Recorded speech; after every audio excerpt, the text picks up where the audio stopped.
Naturalmente, ang avocado. Nasa Italy po ko kaya yung aking pong avocado yung mas maliit. Ang kamatis, ang ating pong baka di goji, ang ating pong cheese, ang salad na iceberg, at ang ating celery. So, sila po ang ating paghahalu-haluin para po sa ating lunch.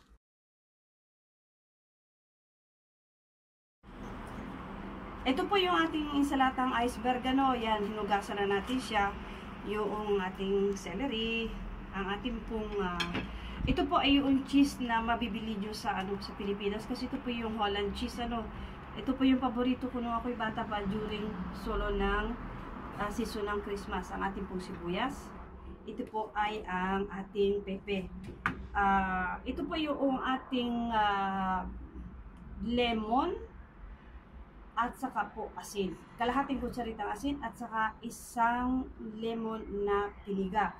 So, ito po ang ating oil. Ngayon po, yung po ating base ang ating ipiprepare first, para tuloy-tuloy tayo. So, lalagyan po natin siya ng oil. 2 kutsara po.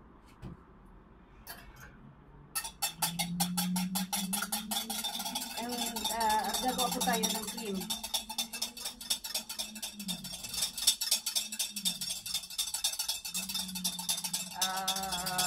Pwede mong ilapit, Claudio. Così poi mi vedere come fare qua. Io c'ho fame e basta, dammi da mangiare. Dai, avvicina.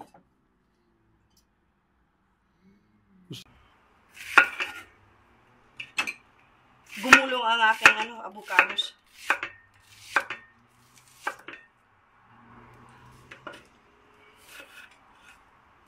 Yan, gawin na po siyang 4. Ilalagay na po natin siya directly. Ang ating pong kamatis. Inalis ko po yung kanyang sa gitna kasi yung po pag ginayat ninyo matigas.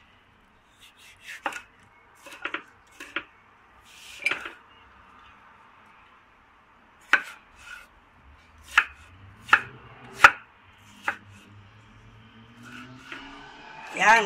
Pagpapatuloy po natin.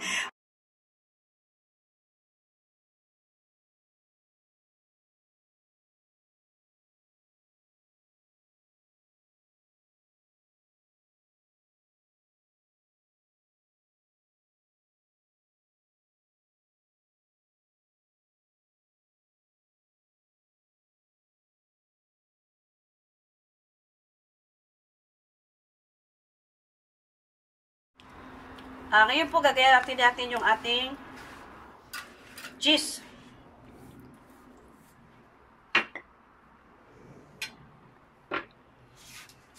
Ito po ay dosage ng for 2 persons, Pero, dosage po ng 2 persons, na ito lang po ang kakainin. Hindi po kinakailangan kumain ng kanin. Ito lang po ang kakainin ay kung halimbawa po kami dito ay merong kukham, o di kaya po dinadagdagan namin siya ng dinadagdagan lang po namin siya ng tinapay. Kumakain lang po kami ng tinapay.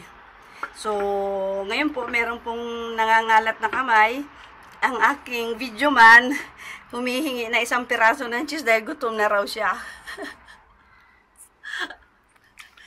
Baka bitawan yung camera kaya bigyan na lang po natin So, yan. Ganyan po. Medyo malalaki ng konti po yung ating cheese para medyo masarap naman ang ating kain. Yan. So, sisimulan ko po siyang haluin.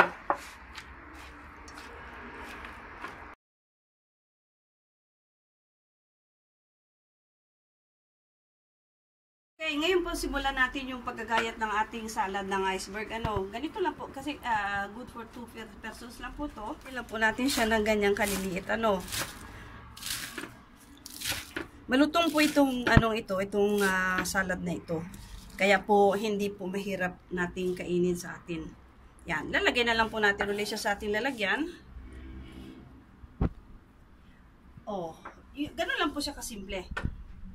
Tapos, lalagyan lang po natin siya ng konting paminta. At babalikan po natin ang ating oil. Yan lang po ang ating ingredients.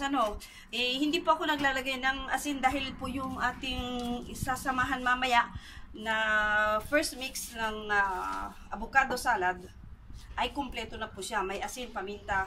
Kaya ito lang po yung second part. Kaya ipagpapatuloy po natin. Ito po ang salad ng iceberg. Oil at saka lang po konting paminta. Huwag niyo po lalagyan ng asin dahil kapag nilagyan niyo po agad ng asin, lumalambot po ang salad kasi ang asin po ay inilalabas niya yung kanyang tubig. So, I think hindi po dapat pong ma-remain na malutong. Ito po ang pinakamagandang parte. Ang ating Tiki Mam Blues. So, ito po yung ating unang salad na ginawa. Yung pong avocado salad. Ngayon po, ang una po nating i-serve ay ang ating salad na green. So, kaya po, hindi ko po siya nilagyan ng masyadong maraming sahog. Kasi, ganito po ang pag-serve niya. Huwag niyo pong pagkahalo-haluin ha. Dahil mawawala po yung kanyang lutong. Dahil lang may lasa po yung isa. Ayan. Ganyan lang po siya, Tapos, ukunin po natin yung ating pinakang salad. And then, ilalagay po natin siya sa ibabaw.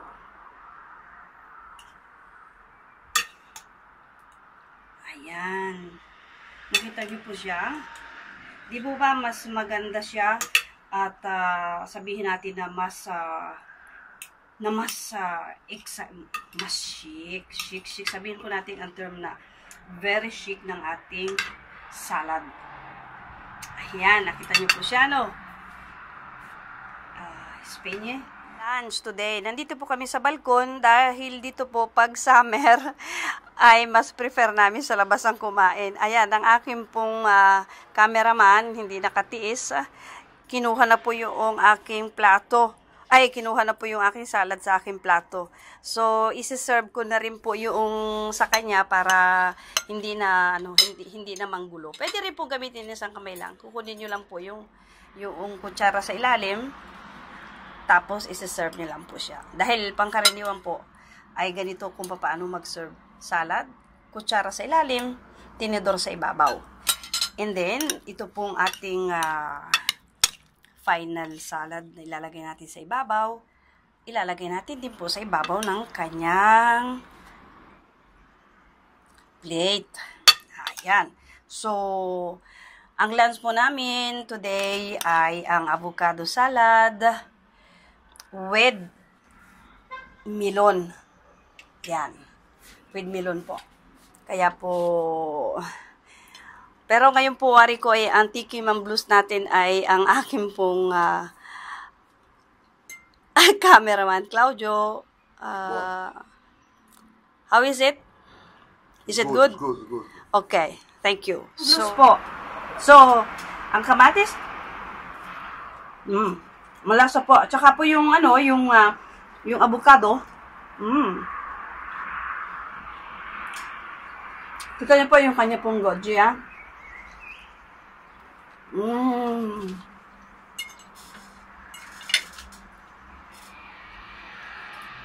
Magkuulam po sila with white wine. Marami pong salamat sa inyo. Kapadunod akin ng video. At sa susunod po ulit natin pagkikita. Muli po. Salamat. Thank you. Grazie mille.